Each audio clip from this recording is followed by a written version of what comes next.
प्रजासत्ताक दिनानिमित्त महाराष्ट्र रिक्षाचालक सेना आणि निवृत्ती चौक रिक्षा मित्रमंडळ यांच्या वतीनं रौप्य महोत्सवी रिक्षा सौंदर्य स्पर्धेचं आयोजन करण्यात आलं होतं. या स्पर्धेत कोल्हापूर, रत्नागिरी, देवरुख, सातारा, पुणे, सोलापूर, पंढरपूर, बेळगावमधून एकूण 46 रिक्षांनी सहभाग घेतला होता.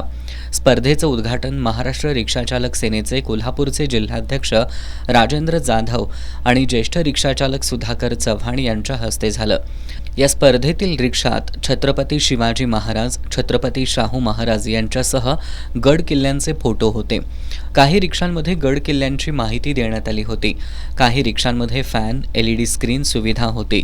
यावेळी सांगलीचे संतोष जाधव यांनी 2 चाकावर रिव्हर्स रिक्षा चालवली. 2021 ते 2025 दरम्यान असणाऱ्या रिक्षा सौंदर्य स्पर्धेच्या अ गटामध्ये गडहिंग्लज इथल्या तानाजी देवर्डे यांच्या रिक्षानं प्रथम क्रमांक पटकावला. कोल्हापुरातील अतुल पवार यांच्या रिक्षानं दुसरा, तर मलकापूर इथल्या सरताज हमीद मालदार यांच्या रिक्षाला तृतीय क्रमांक मिळाला. 2021च्या आतील जुन्या गाड्या असलेल्या ब गटामध्ये कोल्हापूरच्या युनुस मौलवी यांनी प्रथम क्रमांक मिळवला. रत्नागिरी देवरुख इथल्या साई पुसाळकर, बेळगाव इथल्या इजाज शेख, पुणे इथल्या अनिकेत पाटील यांच्या रिक्षाही विजयी ठरल्या. विजेत्यांना रोख रक्कम आणि ट्रॉफी देण्यात आली.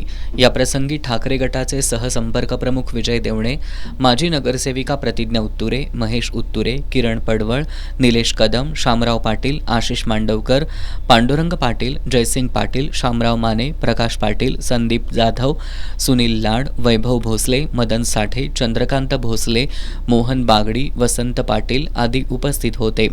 स्पर्धेचं नियोजन संदीप जाधव, उदय देशमाने, दीपक पोतदार, सचिन कळेकर, रमाकांत गायकवाड, नितीन वगदे, गणेश जोशी, तेजस जाधव, रितेश जाधव, रामभाऊ इंगवले आदींनी केलं.